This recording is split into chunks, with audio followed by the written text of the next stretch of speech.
Thank you so. आज माझ्या मुलीचे अर्ली मॉर्निंगचे स्कूल होते, त्यामुळं तिने स्कूलला जाण्याअगोदरच 10 मिनटापूर्वी तिने तिची इच्छा जाहीर केली की तिला पराठा हवा आहे. पण मला प्रश्न पडला की आता अचानकच पराठा कधी करून द्यायचा आणि ती वेळेवर स्कूलवर जाईल का.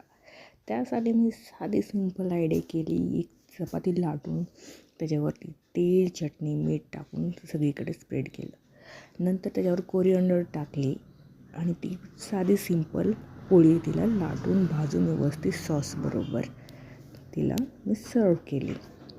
ज्याच्यामुळे तीही झाली खुश आणि माझं कामही पटकन उरकलं, पटकन संपलं. Thank you so much. Thank you so much for watching my video.